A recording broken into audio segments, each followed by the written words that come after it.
नमस्ते दोस्तों, महान हिंदी डिटेक्शन यूट्यूब चैनल पर आपका स्वागत है। दोस्तों 50 स्पेशल महान स्वतंत्रता सेनानी का डिटेक्शन लिखाऊंगा। अगर आप मेरे चैनल पर नए हैं तो हमारे चैनल को सब्सक्राइब करें, बेल बटन को दबाएं, वीडियो को लाइक करें, फ्रेंड्स को शेयर करें। कोई क्वेश्चन हो तो कमेंट करें। खान अब्दुल गफर खान जीवनी पार्ट 3 रेडी हो जाए दोस्तों, स्टार्ट। बादशाह खान की यह देशभक्ति देखकर गांधी जी बहुत प्रसन्न हुए और उनके गांव उस्मानजई जाकर उनसे मुलाकात की। यह मुलाकात बादशाह खान और सीमा प्रांत के लोगों के लिए एक सम्मान से कम नहीं थी। अक्टूबर 1940 में ब्रिटिश शासन ने द्वितीय विश्व युद्ध में भारतीयों को अपनी राय व्यक्त करने की आज़ादी देने से इनकार कर दिया। इसके विरोध में व्यक्तिगत सत्याग्रह आंदोलन चलाया गया, जिसमें 23,000 लोग बंदी बनाए गए। उनमें बादशाह खान भी थे, किंतु थोड़े दिनों बाद ही वे रिहा कर दिए गए। सन 1941-42 के दौरान पूरे देश में मुस्लिम लीग का प्रभाव बढ़ने लगा था। मुसलमान यह मानने लगे थे कि कांग्रेस की सरकार वाले प्रांतों में मुसलमानों के साथ अच्छा व्यवहार नहीं किया जा रहा है। इस बात से तनाव तो बढ़ा, लेकिन सीमा प्रांतों में बादशाह खान और डॉक्टर खान ने उसे पनपने नहीं दिया। तब दोनों भाइयों पर पठानों को गुमराह करने के आरोप भी लगे। इसी के चलते बादशाह खान ने कांग्रेस कार्यकारिणी से इस्तीफा दे दिया। सन 1942 के अगस्त आंदोलन के दौरान बादशाह खान भी गिरफ्तार किए गए। जेल के यतनामय जीवन से उनके स्वास्थ्य पर बुरा प्रभाव पड़ा, किंतु वह अपने लक्ष्य के प्रति अडिग थे। दूसरे विश्व युद्ध के कारण ब्रिटिश शासन की शक्ति छीन हो गई थी। उसी समय सीमा प्रांत में औरंगजेब खान की मिनिस्ट्री बनी और भंग भी हो गई।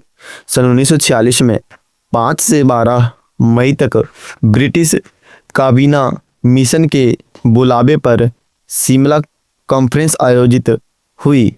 इसमें पंडित नेहरू, सरदार पटेल, मौलाना आज़ाद तथा बादशाह खान कांग्रेस के प्रतिनिधि के तौर पर शामिल थे।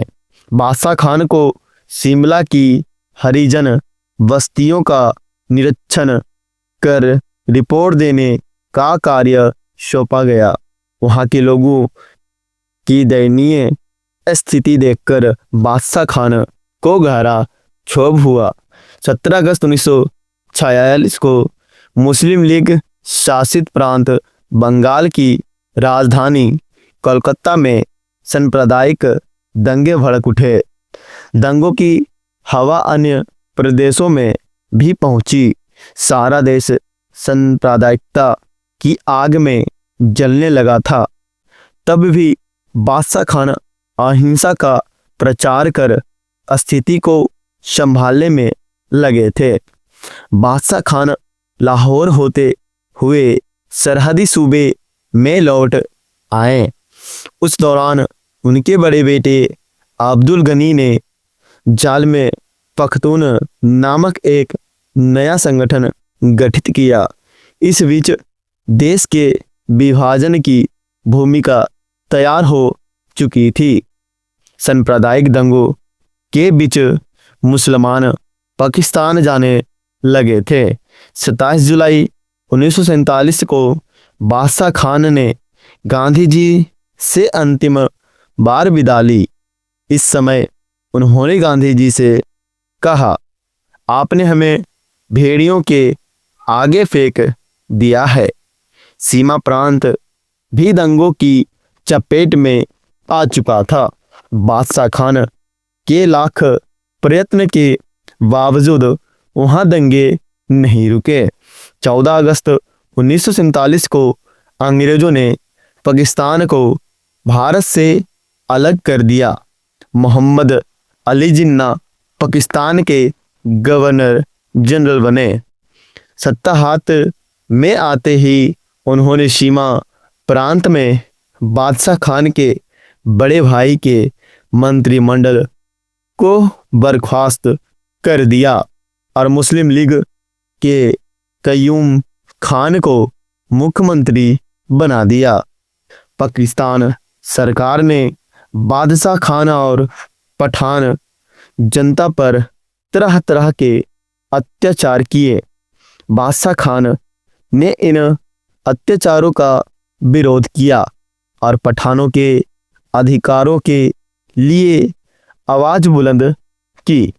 सितंबर 1947 में उन्होंने पठान जनता का एक सम्मेलन बुलाया और पाकिस्तान सरकार के सामने मांग रखी गई कि पठानों के लिए पाकिस्तान के अंदर ही एक पठिस्तान या पख्तूनिस्तान बनाया जाए ताकि पठानों का विकास हो सके।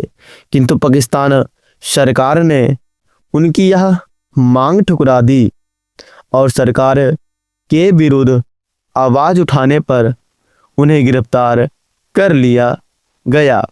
बाद में पाकिस्तान के संचार मंत्री सरदार बहादुर खान ने जेल में बादशाह खान से भेंट की और 5 फरवरी 1954 को उन्हें छोड़ दिया गया, लेकिन उनके पंजाब से बाहर जाने पर रोक लगा दी गई।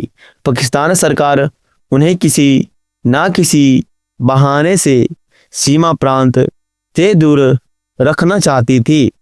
बार बार जेल जाने से उनका स्वास्थ्य भी बिगड़ने लगा था।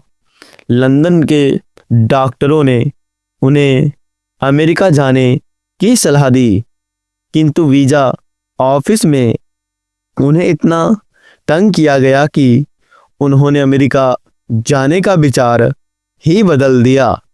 फिर वह दिसंबर 1964 में काबुल पहुंचे तो वहां अफगानिस्तान के वजीर आज़म, उनके कबीले और वहां के लाखों लोगों ने उनका स्वागत किया।